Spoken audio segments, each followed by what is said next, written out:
everyone. Today we have another new episodes, and hopefully I think our audience are getting lot of calls, lot of messages from audience because both of you are joining today with World Talent Economy Forums.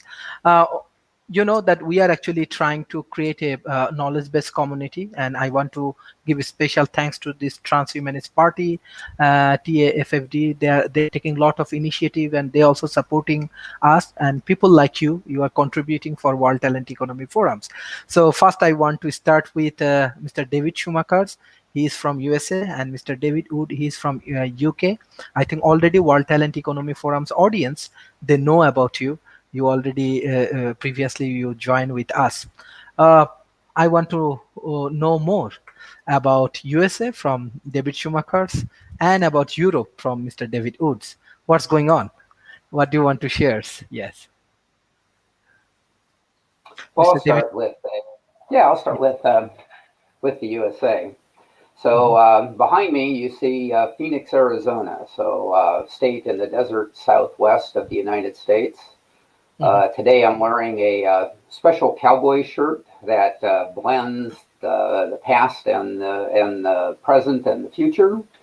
So these are planets and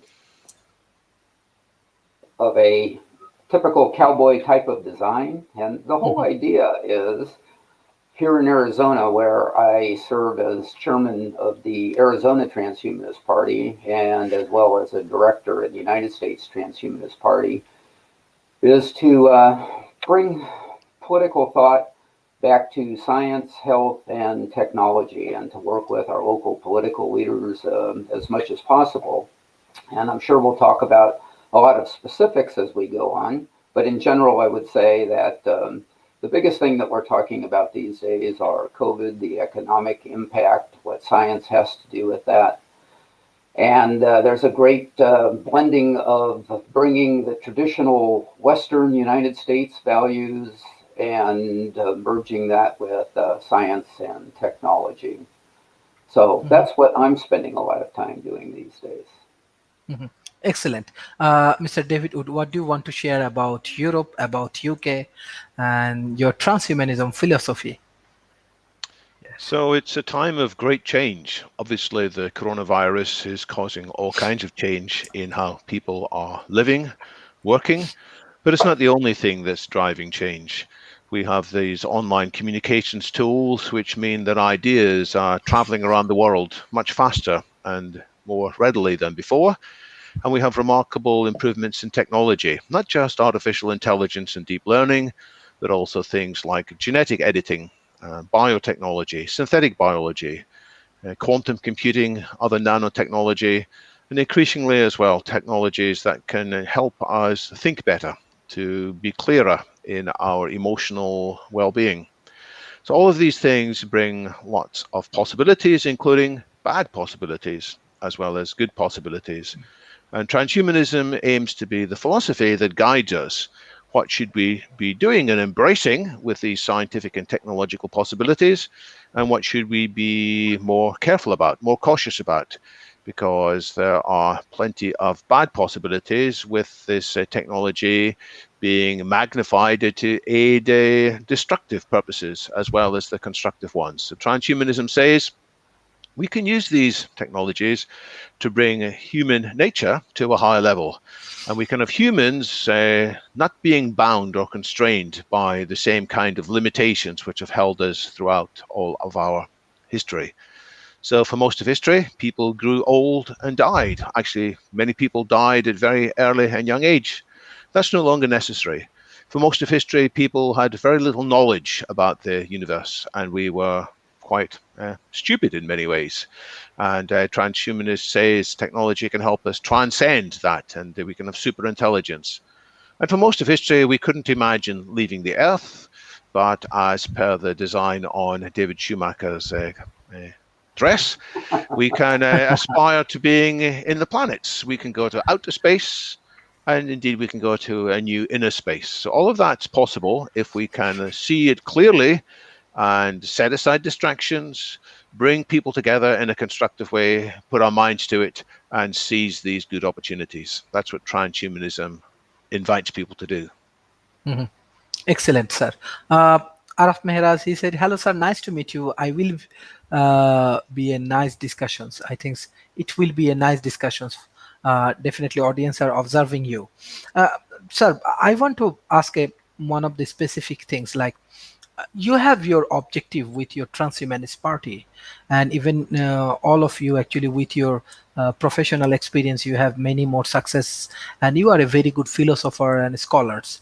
So what do you want to define your objective, and how do you want to define the objective of transhumanism, and what do you want to share, especially developing nations like Malaysia, developing nations like India, like Indonesia? What do you want to say? And yes.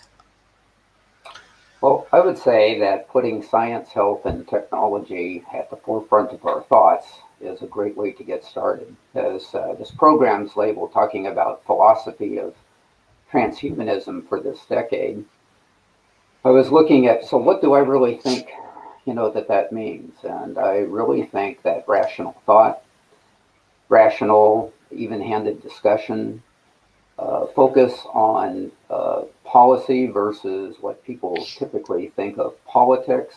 I think those are good philosophical points to look at.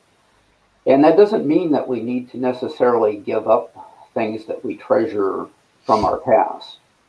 There is a strong Western tradition here in Arizona that people are very tied to.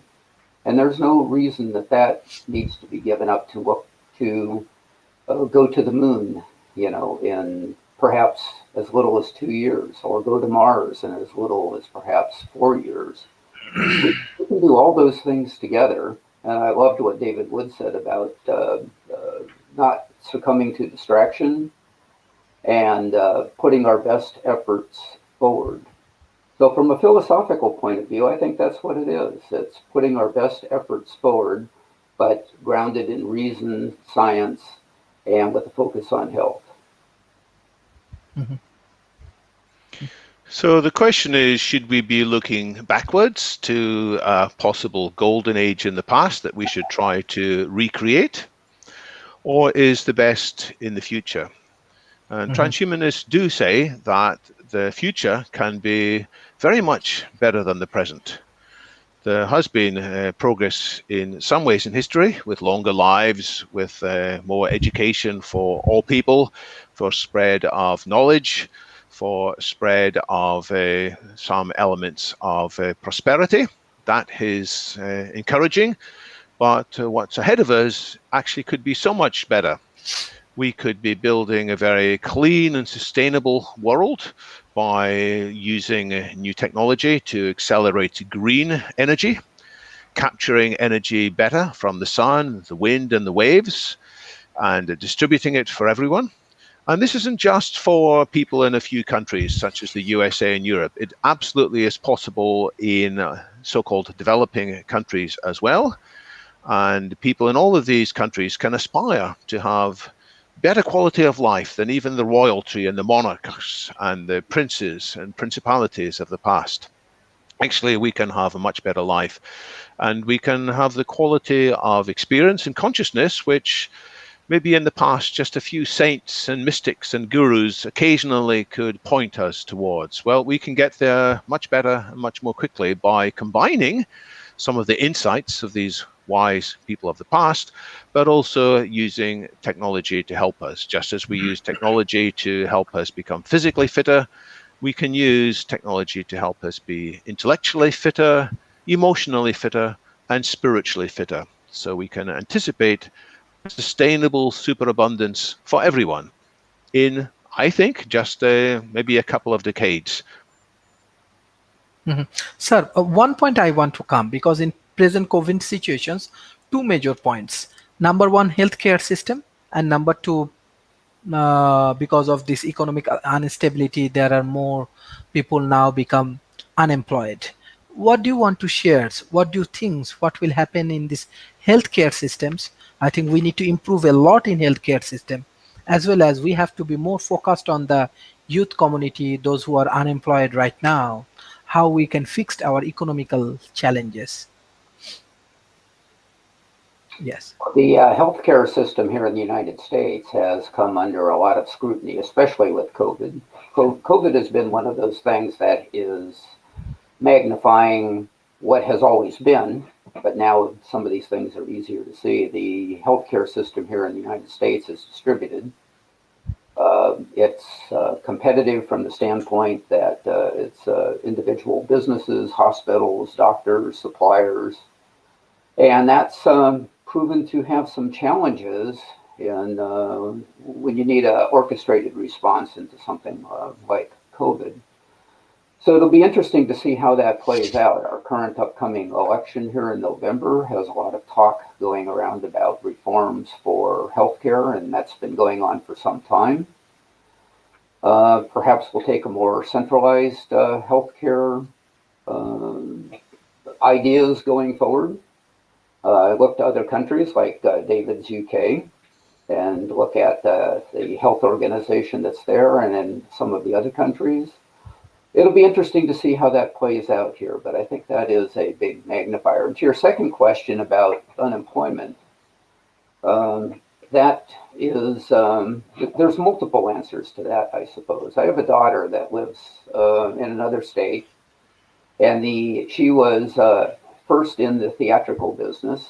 She worked stage manager backstage for huge stage productions, and found that she could make more money actually running restaurants, and she went into the restaurant business. So she has a degree in theater and she has a minor in business, and she was doing quite well until COVID shut down all the restaurants and put them in very limited supply. So once again, being a resourceful young woman, she now works from home in a different type of job. So she took responsibility in these cases for finding ways to use what she had already done in the past to be able to leverage herself for the future. I'm not saying that that's everyone's solution, but it is one solution. I think government can do some things to help. I think private business and charities can do some things to help. But that's still working in the framework of what we have now. I think we've been progressing, say, like in retail industries, for example. Large retail chains here in the United States have gone bankrupt while online retail has flourished. COVID is another magnifier of that, driving more people to that. I've been doing almost exclusively online, everything from groceries to any other kind of shopping that I need to do. So maybe from the second standpoint of what can people do for unemployment is do what you can for yourself, look for opportunities, and if you have opportunities that you can grant others, do those as well. So Sharif, you asked a couple of great questions there, and we might take some time to explore them more fully. And I'd like to build on the very good points that David Shumaker has already made. So let's start with what COVID is helping us to think about the healthcare system and the ways in which transhumanism would envision the healthcare system changing in the light of COVID. So one thing we've learned from COVID is that if you're older, you're more likely to fall ill seriously with COVID. And it's the same with most other chronic diseases, in fact. It's the same with infectious diseases too. The older we get, actually it exponentially increases the probability that we will have a really bad reaction to an infectious disease or to cancer or to heart disease or dementia.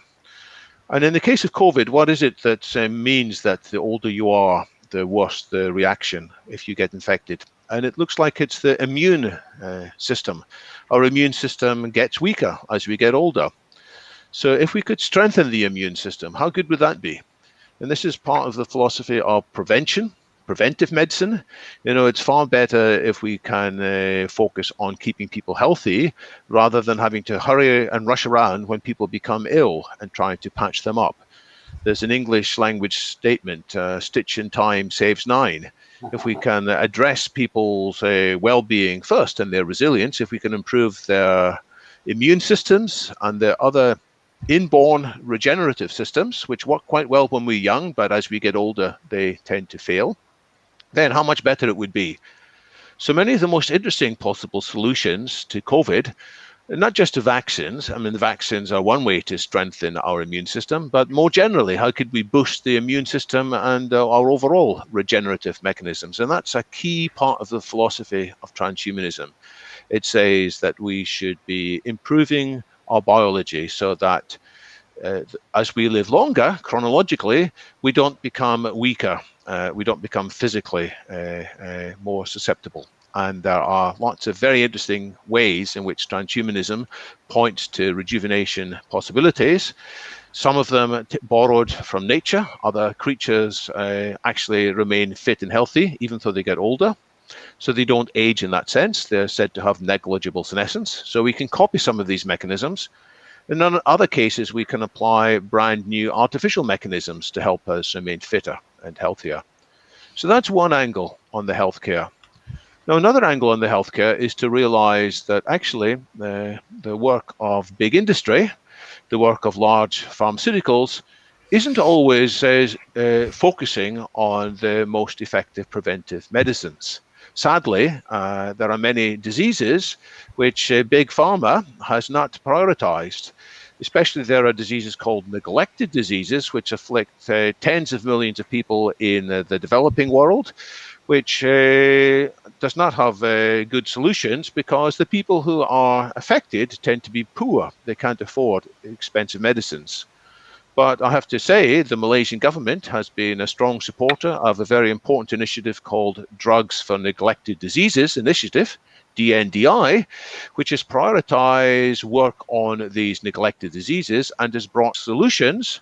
I think it's about 15 solutions it has brought to 6 or 7 of these neglected diseases over the last 10 years in its existence. And we should see more of that.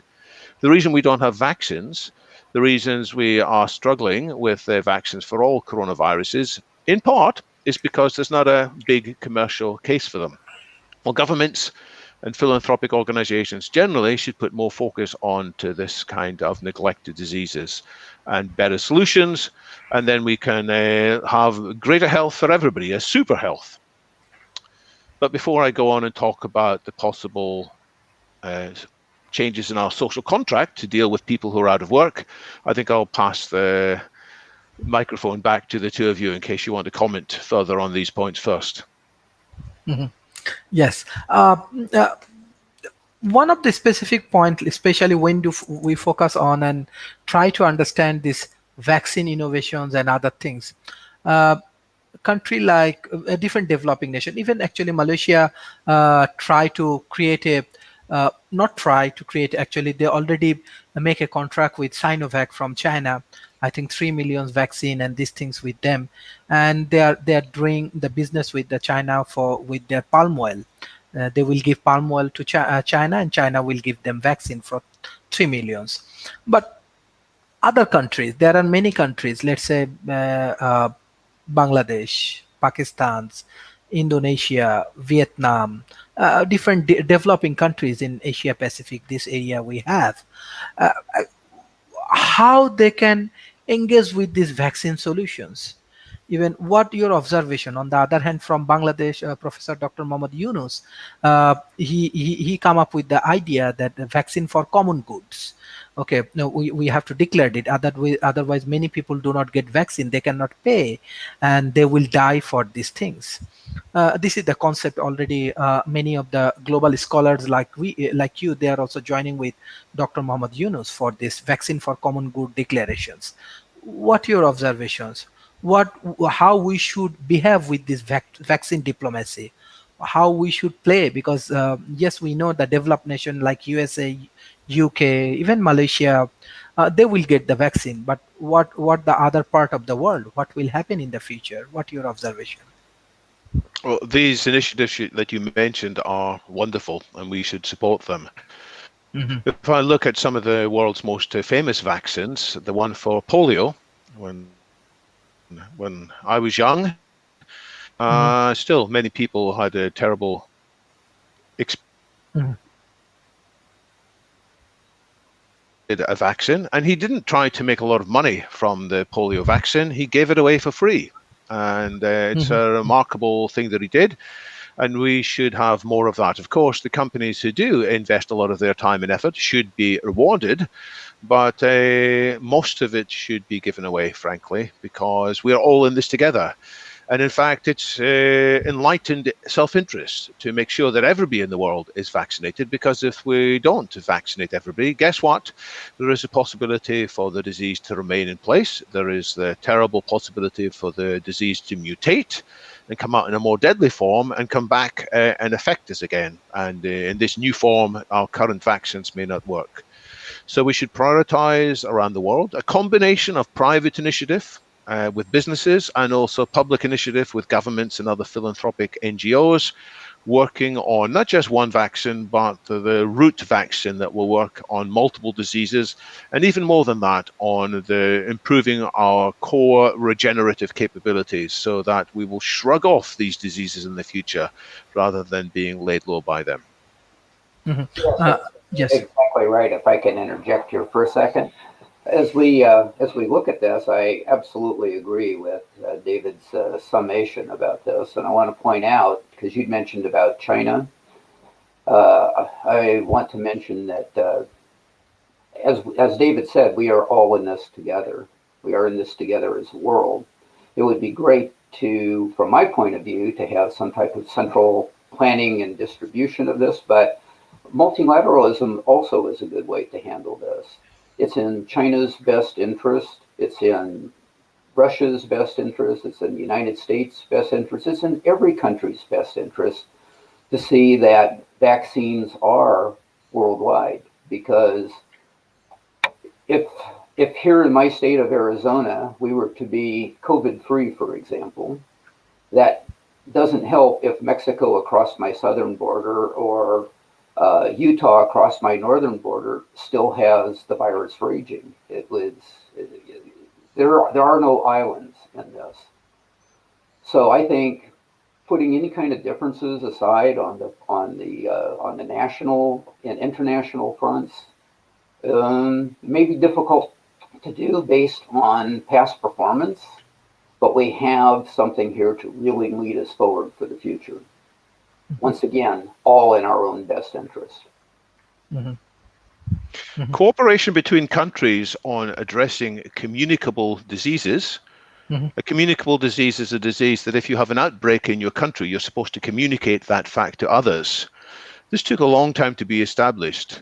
I think the first international conference on dealing with communicable diseases was sometime in Paris in possibly the 1850s, when Europe had been ravaged by a whole series of outbreaks of, I think it might have been typhoid, or I can't remember exactly which disease it was. And the countries basically said, you know what? We all like to manage these things locally, but there is a common interest in all of us being honest and communicating outbreaks of this so that we can agree standards on quarantine. We can. It took a while to reach these agreements, but thankfully, more countries have signed up to it. But again, recently, sadly, one reason why we have this bad situation with COVID is a couple of political groupings wanted to cover up information about possible outbreaks. China's later response to COVID has been remarkable and very positive and should be praised, but in the early days there were at least some politicians in China who clamped down on news, and they didn't honestly report the fact that COVID could be transmitted from person to person. At first they said, oh, you can only catch COVID from an animal. And that was something they covered up. The US government, it also turns out, knew in January that this was a very serious outbreak, but some parts of the US government decided to cover up this information because they thought it would be bad for the market. So there's another example of a government that actually didn't share what it knew. And one of the learnings from this terrible pandemic is that we've got to force more governments to be more honest and to communicate this information. It's not going to be easy, but actually we are all interested in every country following that, because though we might not want to be honest and open about what's happening in our own country, we do want other countries to share that information. And so we actually have this common interest in having a powerful WHO and a powerful CDC to transcend local national interests for the sake of all of our interests. So that's another lesson. It's not going to be easy, but we need to have that spirit of a global citizen alongside our own pride in whatever nation we are part of, but we've got to sit alongside this concern for global well-being. Okay. Mr. David Shumaker, my question is that, let's say USA has elections. Okay, in November you have your own elections. On the other hand, we are observing that vaccine also playing an important roles in these elections. Even Donald Trump, he come up with the idea that, okay, in the next month soon vaccine will come. What will be the impact, like if this vaccine is not helpful or secure for your local community? What the aspects and how, I think that what your observation, what you should advise to your governments or your politicians about these vaccine trials and these issues? Well, vaccines are very important, and there is no guarantee that a vaccine is right around the corner. We that deal in science and technology know that we can lay plans, we can have milestones towards goals that we work towards, and those can go off the rails at any time. We've seen that in the vaccine studies, that at least in 3 cases that I know of, that those have been paused because of safety issues.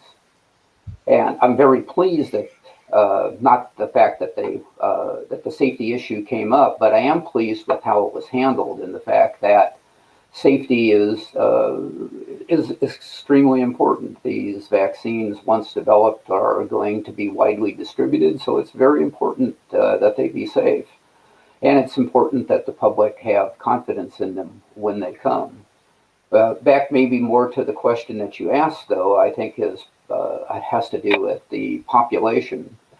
There are those that are pinning their hopes on vaccines, and then it's wearing a face mask in public, washing your hands, social distancing, something that many of us have been doing for 7 months now. For some people, they find that very difficult to do. They start to become COVID weary, if you want to call that, and then they start looking for a solution that's going to instantly fix this. So I've already said that that may or may not be coming. I personally think that we're not going to see a widely distributed vaccine in this country until sometime next year. And I won't even say what part of time next year, because there's still too many variables involved. And then there'll be the whole distribution scheme that will need to be developed to get those out to everyone.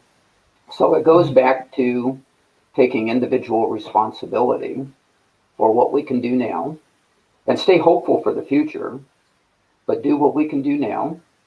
And I think that that is what will see us through. Will everyone do it? Well, of course not.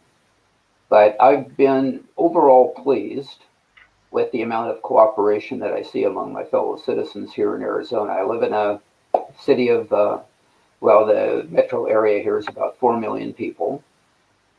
And so I see a level of participation here, which is not perfect, but it's good. I just recently spent 3 days in the country up in an area that had very low infection rate. And I was wondering what that would be like. Now, I took extra precautions coming from an area with a higher infection rate. I wanted to make sure that I wasn't potentially carrying something to them. But the people, it was an Airbnb that we stayed at. They had taken great pains for sanitation. They had greeted us wearing masks, talked to us about safety precautions, maybe good places to visit in their city and places that perhaps, if we are safety concerned, to stay away from. So I've seen kind of both sides of Arizona in this. And when we look at the news, we see the exceptions. I think generally speaking, we're doing well, but we do have COVID weariness to worry about. And another 7 months from now, that COVID weariness will be even more so. So yes, for a vaccine, take personal responsibility now. Well, I want to take another question from audience. Araf Mehras, you want to know, is philosophy ready to deal with the drastic change that the advent of transhumanism singularity presuppose for Mr. David Wood? Yes.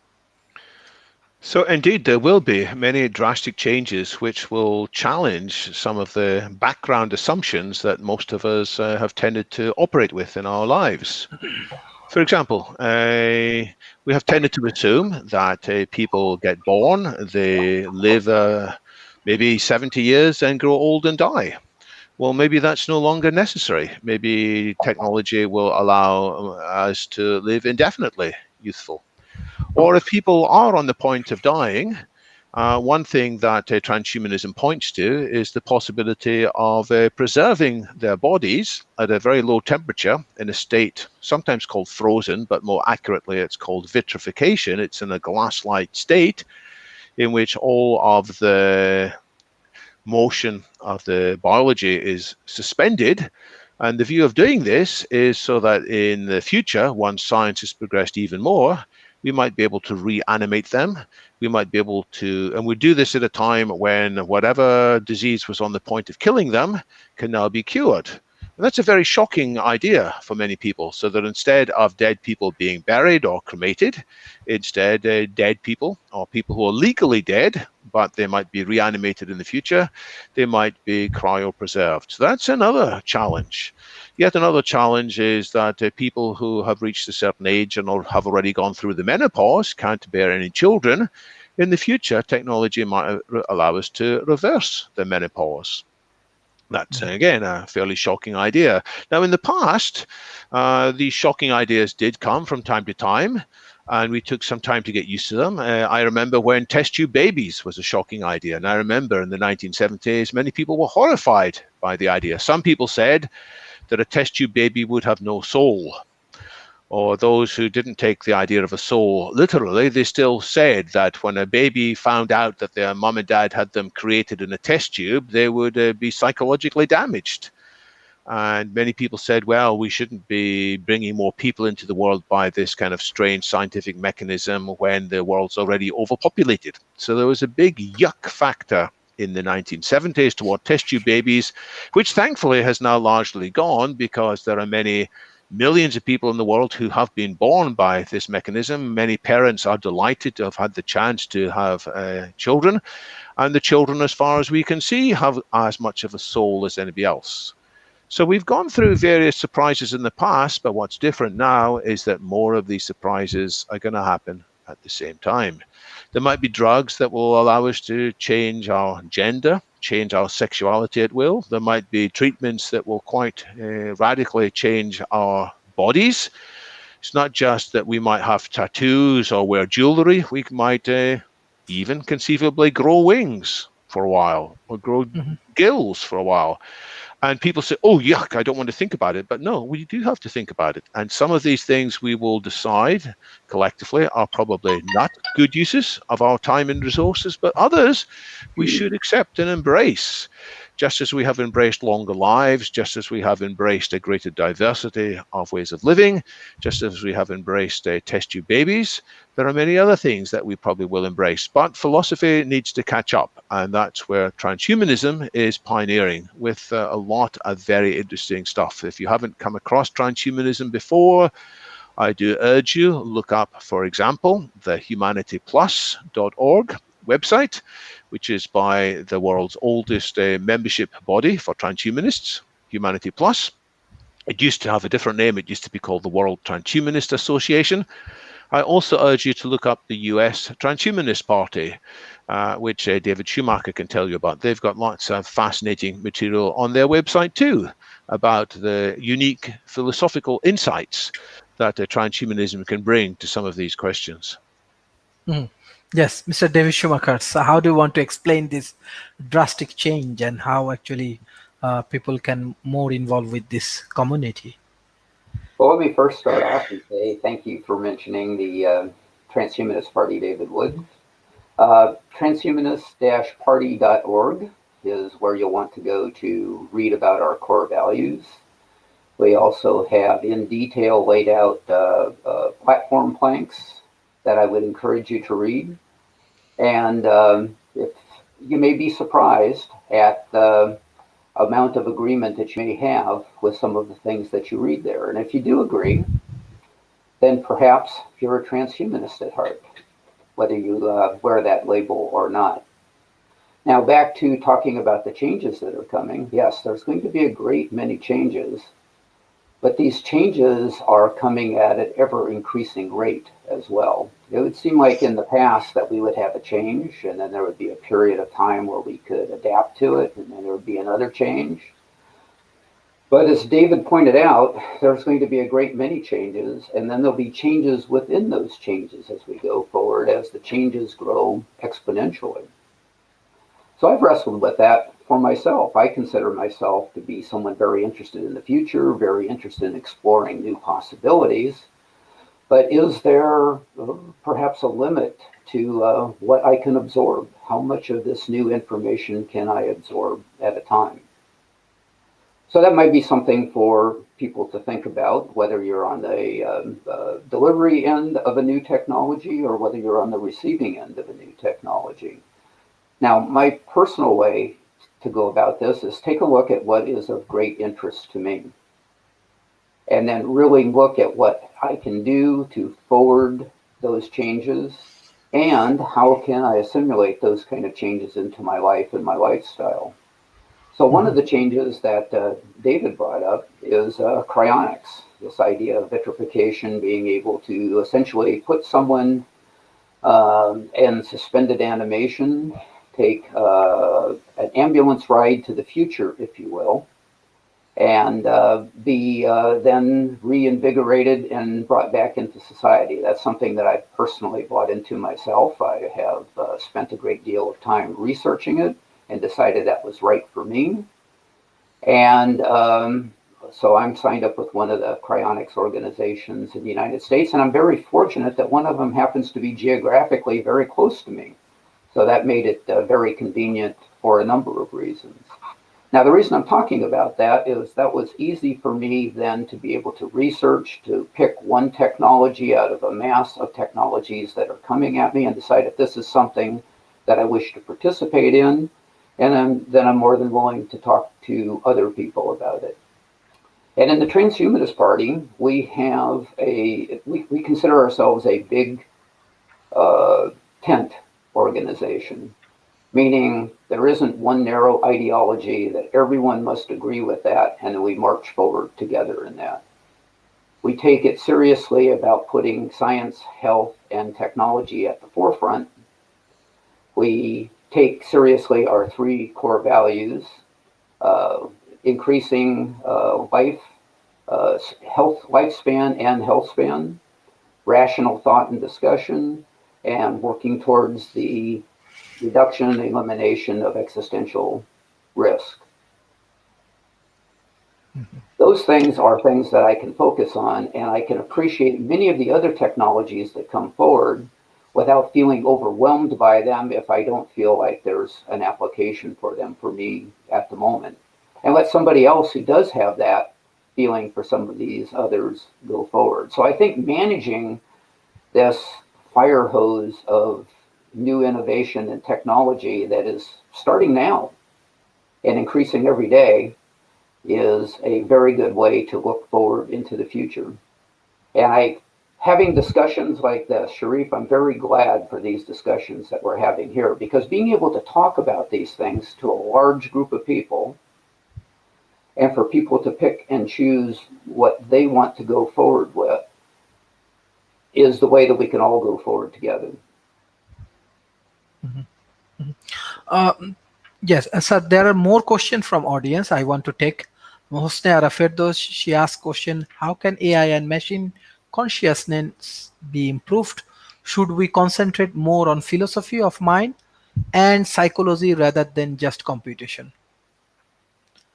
Yes, Well, that's Mr. a great David. question. I think absolutely we do need to think about psychology and values as well as just computing. We need to learn from what's happening inside the human mind. As it turns out, many of the largest AI companies in the world, I'm talking about companies such as Facebook and Microsoft and Google and IBM, as well as their Chinese equivalents. Many of them have got teams that have large numbers of people with PhDs in neuroscience, as well as people with PhDs in computer science. And they are trying to learn from what's happening inside the human mind, because some things that young human babies can do, we still can't copy yet in today's AI. And so we're trying to understand how young children can learn to discriminate between dogs and cats without having to see millions of pictures of dogs and millions of pictures of cats, the way that current AI learns. So rather than learning from big data, the human brain has the ability to learn from small data, one-shot learning. And we're making progress with that. And that's just one way in which the insights of from the human brain's operation and the human mind's operation can be applied in AI. But absolutely, we should not just focus on doing things faster and more efficiently. We have to look at the other concerns of the human character, human flourishing, kindness, collaboration, not just cleverness, but wisdom, not just strength, but kindness. And we should ensure that our AI systems are magnifying these impulses rather than just bringing us more power. After all, there is the famous saying that power tends to corrupt. Absolute power corrupts absolutely. If all we do is make AI systems that can compute faster, and we give people robots and drones and weapons that can be more powerful, that power is likely to corrupt even the best intended of politicians. We all know politicians who started off wonderfully, charismatic and idealistic and open-minded and socially concerned in younger stages of their career, but as they became older, they somehow got the victim of that statement that power corrupts. We absolutely don't want AI to be used by these politicians to dominate and build stronger positions of power. We must ensure that the AI is serving the broader needs of humanity. Yes, Mr. David Shumaker, what you want to add in these discussions about this AI and machine learning consciousness? Yeah, I agree with that. I want to start off by saying that I'm in no way any kind of an expert when it comes to AI, but I do have my own opinions. And right now, matter of fact, my position with the U.S. Transhumanist Party is Director of Applied Innovation. And the reason I bring that up is my focus many times on these technologies is while I look down the road and I wonder where they will be in the long run, I tend to like to focus on what can we do with them now or in the near now. And I think for AI in the near now, narrow artificial intelligence is a place where we will grow a lot of advantage. So maybe systems that help robotic surgeons be able to work more efficiently is one good example. So narrow AI, whether it be in financial markets, whether it be medical, whatever it might be, I point that out because humans still have a feeling of control when it comes to narrow AI. I think there is a feeling that when we get to general artificial intelligence, that we have something that's bigger than us, that we have lost control, that we're not perhaps the dominant species on the planet. But in narrow AI, it's something that we can feel much more in control of, much more useful to. And perhaps that's a stepping stone for us to being able to look at applying the principles that David talked about to have a beneficial general artificial intelligence at some point in the future. And it also gives us some time to be able to adjust to working with AI as we move forward. Mm-hmm. There are more questions from audience. I want to take these questions.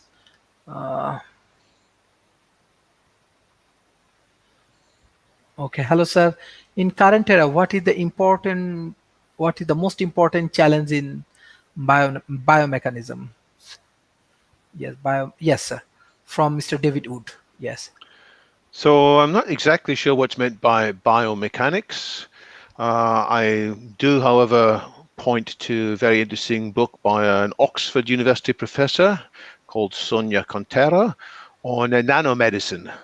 And what she points out in that book is that many of the most interesting things that are happening inside biology, they're not just in terms of interactions of genes, they also need to be understood from a physical level too, a mechanical level. For example, if we want to understand how various genes work, it's not just chemistry, it's the fact that the DNA is coiled up in a certain way, and there can be different pressures on it. Physical pressures can result in different ways of expressing these genes. So, I mean, I really like this book by Sonia Contero, who's spoken at London Futurists a couple of times. And she points out that we need to bring together insights from multiple different scientific and engineering disciplines, not just understanding of the genes, which is important, but also the understanding of the electromagnetic and electrostatic forces and the purely other physical forces. And if we can do that, then we can alter how biology operates. And we are looking forward to nanotechnology being successful at the biological level. We look forward to something called nanosurgery, nanobots operating. And if I can just point out the difference between an open heart surgery, in which you cut somebody open and you go in with very large instruments, that takes a lot of recovery. If you compare that with microsurgery, when you can have a very small little incision and you can operate often with a much smaller, more targeted instruments, that can have lots of great results with much less healing. Well, in the future, with nanosurgery, we won't be cutting people open at all. We will be using little nanobots to navigate around people's bodies, a little bit like the chemicals in our bodies already work, but we will be reprogramming them. And if we can do this, the chances are we can have lots of repairs and improvements. And to do this, we will need to take advantage of the skills of biomechanics as well as the skills of software engineering.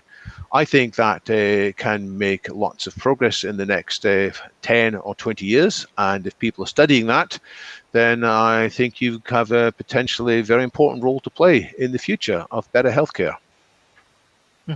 Yes, Mr. David Shumaker. Yes, that's absolutely fascinating, and I love the idea of nanosurgery.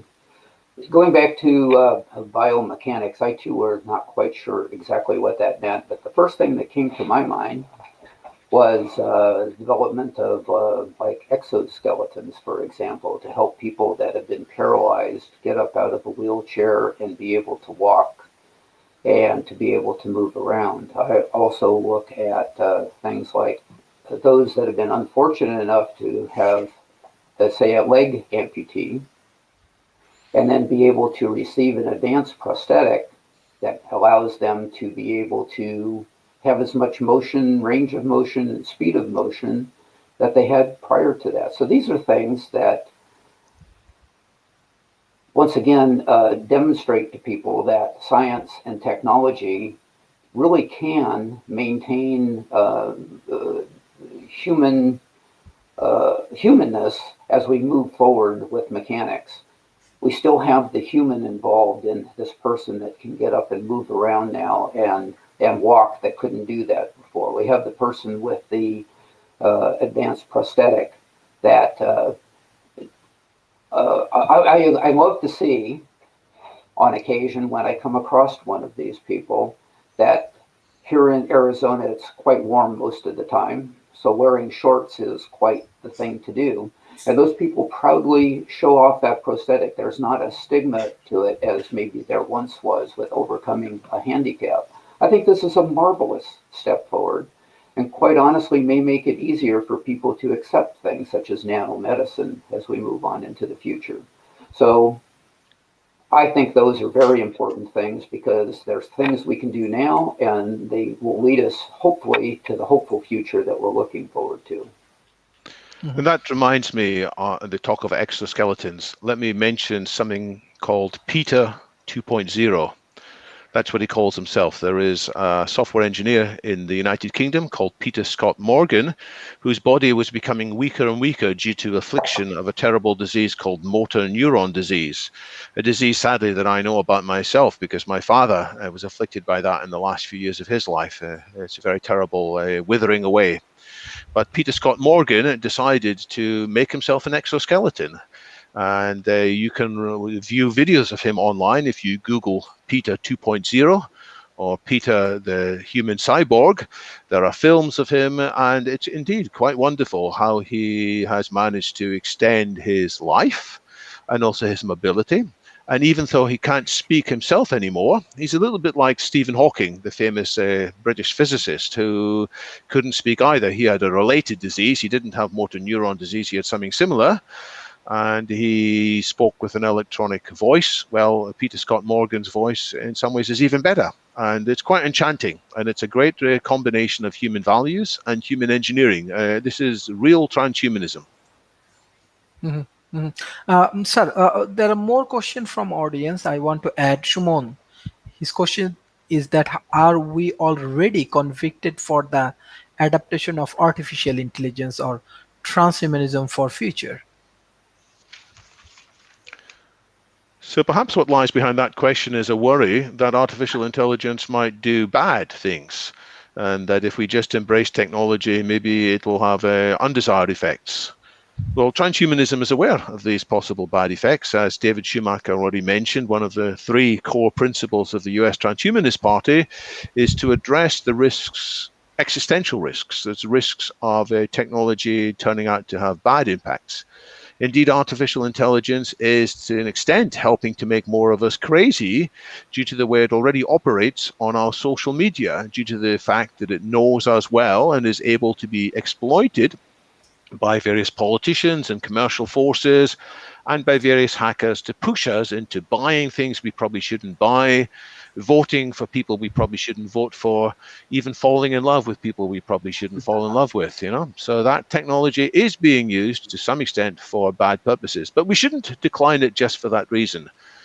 Just as we shouldn't say no to trains, because trains were used in various wars to help soldiers to move to the front line more quickly.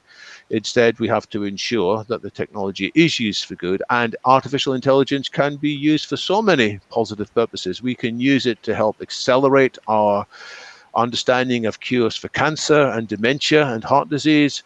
We can use it to accelerate our design for successful nuclear fusion reactors, which will be comprehensive solutions to sustainable energy. We can use it to give the best guidance for how to restructure our economy so that everybody benefits and nobody is left behind. So let's ensure that we use the artificial intelligence wisely by putting human values to the forefront and transhumanist values, accelerating these values, and that will then help us to reach a state of human flourishing that has not been possible up until now.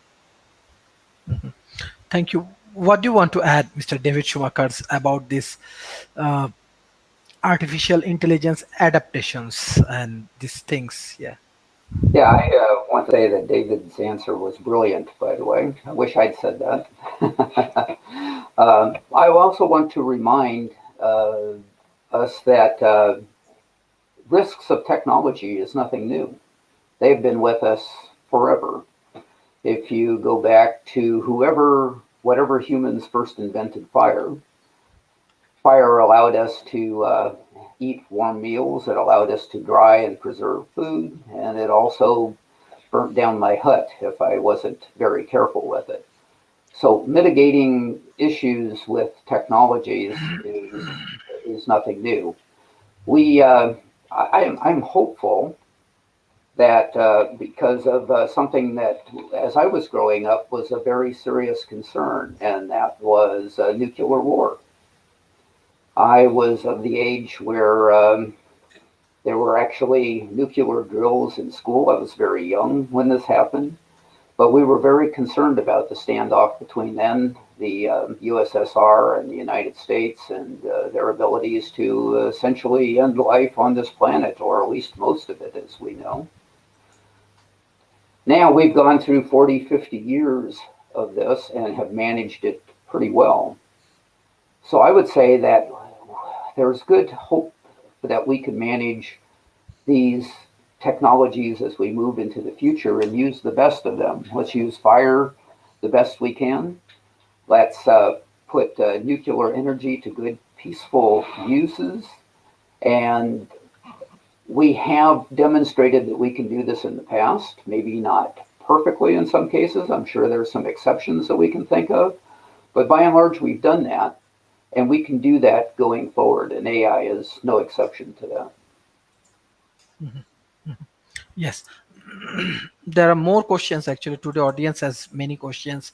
Onika Shams, her question is that, hello everyone, we are glad to hear from you. What is the assumption of the future for humanity?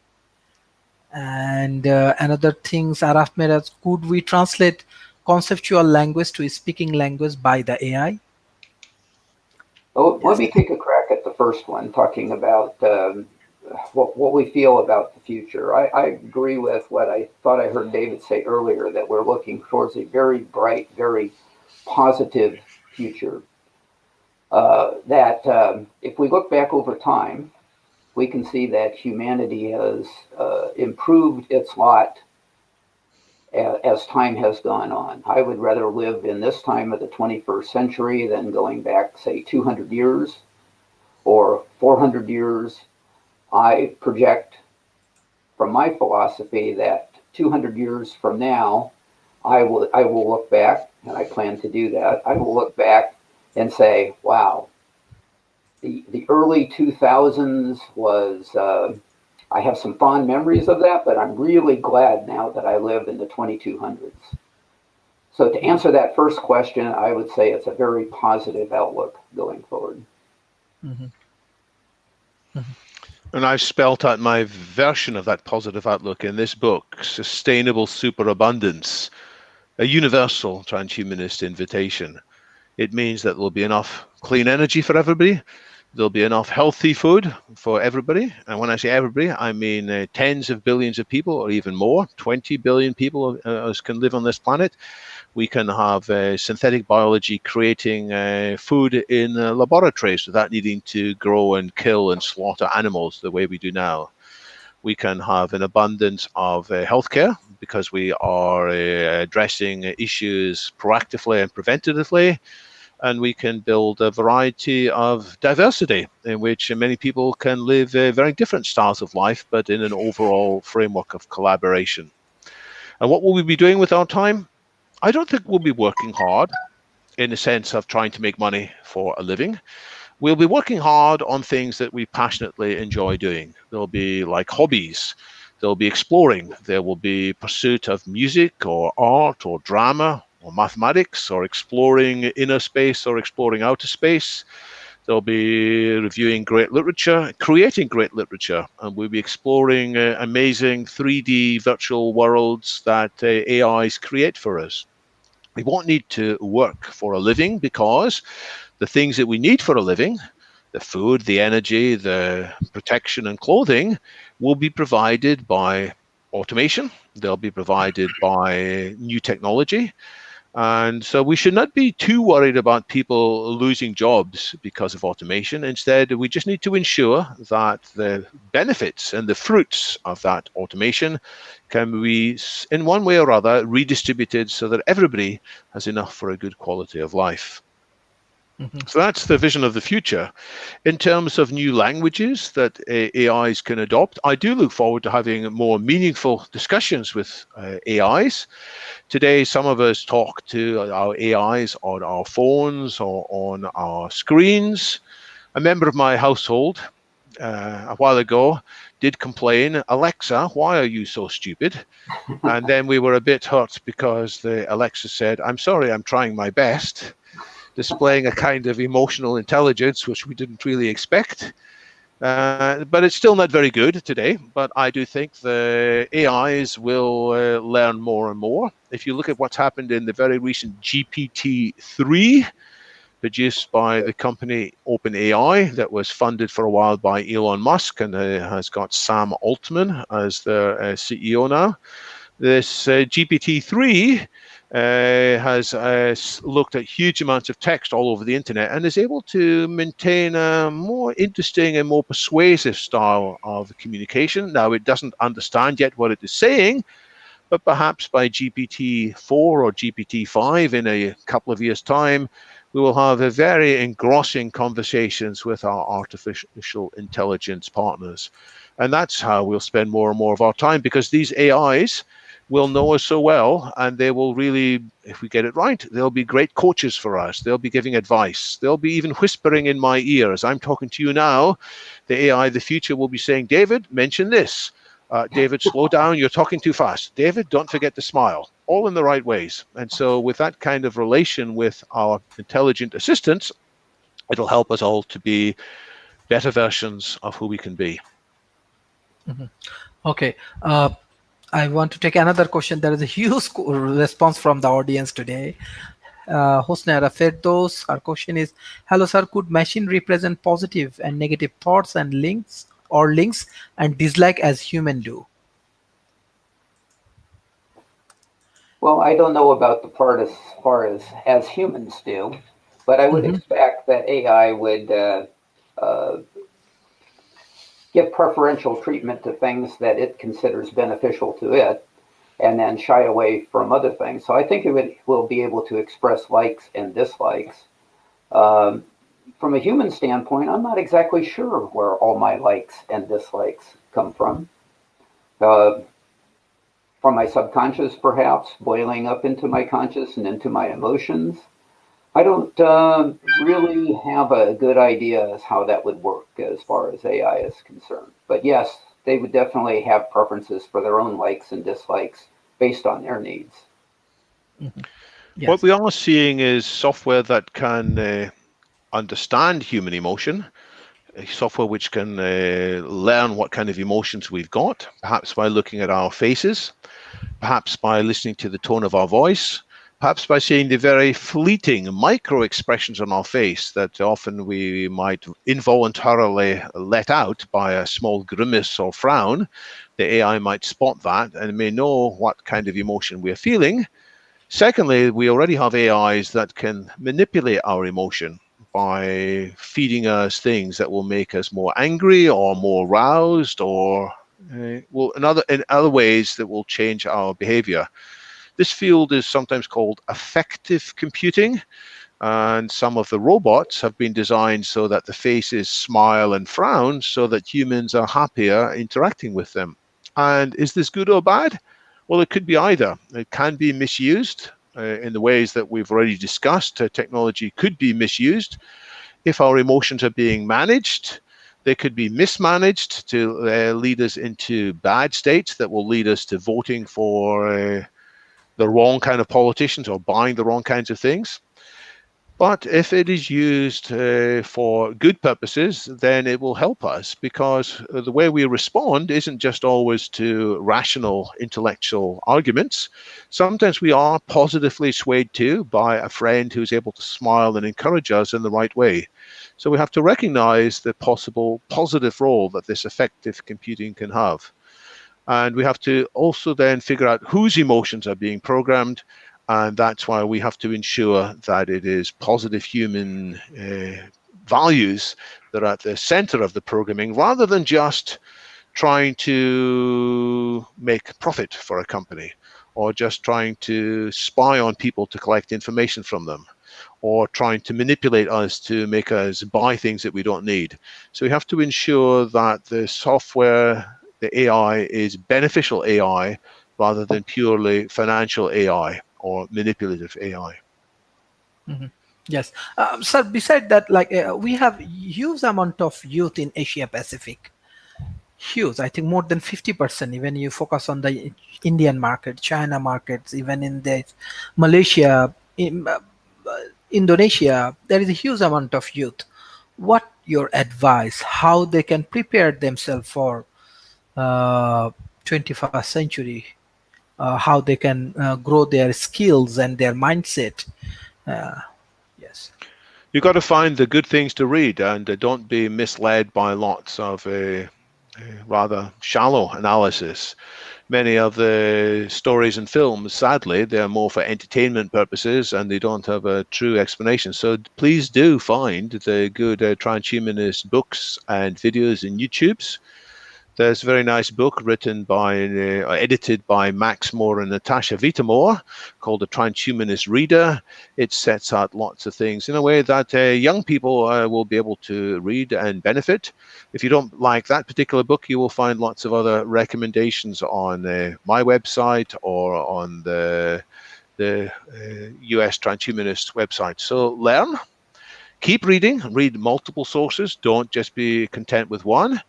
And realize that this is a fast changing field. So if you do read one book which is maybe 10 years old, maybe you should be following that up quickly by reading new things. And get involved in this community. Get involved indeed in expressing some of the ideas in your own language, in your own words, in ways that make sense for your own communities. Because the way you learn something, best of all, is by teaching it. So if you take some of these ideas of transhumanism and re-express them for your own communities, you will learn much more quickly and you will be ready to take advantage of this technology and these thinking styles as they spread more quickly around the world. Mm-hmm. Yes, Mr. David Shumaker.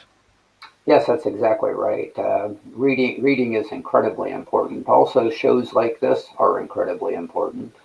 And other shows like this. The U.S. Transhumanist Party has a salon that we put on Sundays, 1 p.m. U.S. Pacific time, and we invite various people that are involved in transhumanism or that would support transhumanist ideas to come talk with us for a period of time. I would then look at if those thoughts, those ideas appeal to you, then many of these people have their own form of communication, whether they be by books or by YouTube or by some other area, and look into that because these things will expand your own ideas of what you can do for your future. And then maybe at that point you say, well, gee, because of this, I want to become involved in this particular technology, or I want to become involved in this particular movement. And then if you can work towards the education for that, or if you can work towards becoming involved with other people that are interested in that, then they can then point you in the right direction for where you can learn to perhaps be able to monetize this.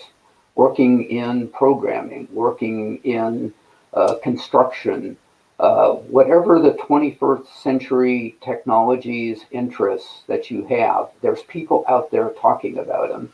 And shows like this are an important part of introducing that. Mm-hmm. I want to take a last question from audience. Mohammad Shoail Rana, hello sir. Is it possible to compare machine learning based prediction with manual rating? So machine learning can be improved by manual ratings, of course. That's how machine learning gets going.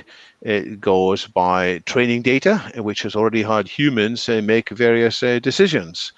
So it looks at what ratings humans have given to films on Netflix or books on Amazon or in other fields, and it tries to train in that way.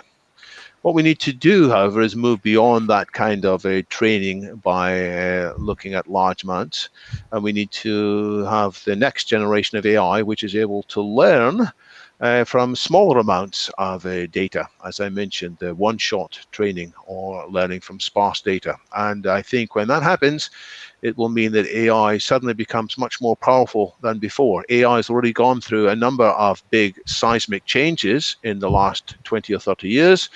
The flood of development with deep learning from about 2012 onwards caught most people by surprise in how good it was. When we get this other kinds of one-shot learning, unsupervised learning it's sometimes called, it's not exactly the same thing, but it's another idea that could accelerate AI. I think we'll find the changes even larger than the ones in the last 10 years. and we will need to be ready for it. So if you are studying AI, I encourage you to keep going at it. It's quite complicated. There's a lot of mathematics involved. There's a lot of programming involved. But the skill of the future will involve knowing how to live with AIs, how to work alongside AIs, and most important of all, how to customize and reconfigure AIs. Thank you, sir. Thank you, sir. Before I go for the concluding remarks for today, actually many audience actually joining. They come up with different questions and different views from different countries. Actually, World Talent Economy Forum, we are trying to engage with the youth community from Asia Pacific, and we have our research center, Asia Research and Development Institute. We have our Al Noor Academy, Sarhadia Barhad, where you're trying to engage with more talents and peoples around the Asia Pacific area. So we are planning to move forward. So in the futures, we need more of your support, more of your discussions, more of your collaborations and partnerships with World Talent Economy Forums. We will go for the definitely for 2021. We are planning for some of the big initiative in Singapore, in Malaysia, in Bangladesh, and in India. So hopefully we're going to invite all of you, maybe in online, maybe offline will be highly appreciable from our parts. So this is the plan, but we need more of your support. We need more of your guideline and advice.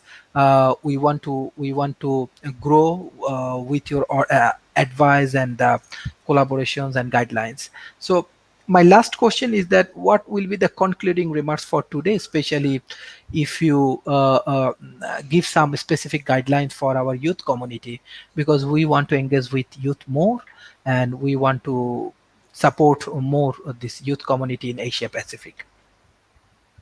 I want to start out by saying thank you for the invitation to be here and to talk. And I want to express how grateful I am to everyone that came to listen, especially those that are in your home country of Malaysia. And to your point, I would encourage Malaysians to take this into their own hands from the standpoint of consider a local chapter of a transhumanist chapter of some type, whether it be affiliated with the transhumanist party that I am, because we are affiliated across the globe, or whether it be with Humanity Plus, or why not do as I do? I'm a member of both, for example. But having your own peer group discussions and then being able to plug into ideas from elsewhere on a very regular basis, I'd say, would be a very good way to go forward. And again, thank you for having me. Thank you, sir, joining us today. Yes, Mr. David Wood. Yes. So I've got a couple of suggestions, especially for younger people, as to how to respond to some of this discussion.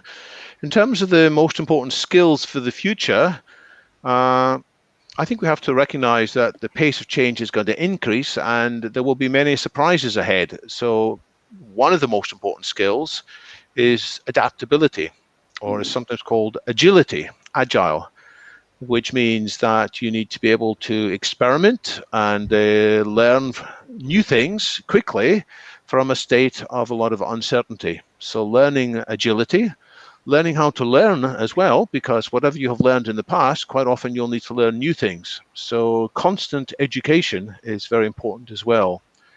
And alongside the skills of agility and rapid education, I will put one more skill, which is the skill of politics. And why do I say politics? I mean politics with a capital P, not just a small p. I'm not just talking about being able to interact with different groups of people. I mean influencing the political structures, because we need a new social contract. We can't continue the same as before with a social contract that expects most people to earn money from a living. We're going to need to change the social contract to have something like a universal basic income as part of it, and many other aspects of kind of redistribution that allows the businesses to thrive and do good things, but also looks after those who would otherwise be left behind. So you need to get involved in politics to an extent too. So learn about the social implications of these rapid changes. And the final thing I would ask, especially people in the audience, is we've described transhumanism as a big tent. There are lots of people in it from different backgrounds. And let me say there are groups of people who call themselves Christian transhumanists. There are Buddhist transhumanists who are well organized.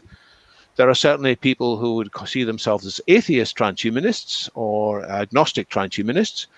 But there are fewer groups of people that I would recognize as Muslim transhumanists. Now, I know people who come from a Muslim background and who are very active in transhumanism, but I think there should be more bridges built between the positive Muslim communities. So people will remain Muslims, they'll keep their Islamic identity, but they will see themselves as increasingly transhumanist in the same way that there are Christians who see themselves as transhumanists and Christians. And I know that the type of Islam that's in Malaysia is often remarkable and wonderful. I've had great experiences with many Muslims in my visits to Malaysia when I have felt these are truly remarkable people. They are confident in their faith. They're not narrow-minded. They're not doctrinaire. They're not dogmatic. They are very open. And so I appeal to some of the people in the audience who will come from an Islamic background to explore what it might mean to be Muslim transhumanists and possibly set up such a community. Thank you, sir. This is actually excellent sessions for World Talent Economy Forums, and we want to invite you more because your advice, your guidelines, especially people has a lot of questions. Even regularly, they come up with a lot of questions. Even if you allow us, we want to do a series with your team with these panels. Like example, maybe we can do another 3 or 4 discussion. Maybe by this way, our audience, our youth community, our peoples, our university students, they can learn more about the futures. They can understand what they have to do. So your mentorship, your monitorings, all both of you are highly experienced and highly educated. So it will be really, really valuable for World Talent Economy Forums. Thank you, sir, for your valuable times. And definitely we're going to invite you more in our policy discussions. Thank you you. so much. Thank you, sir. It's a real pleasure. Thank you, sir. Thank you.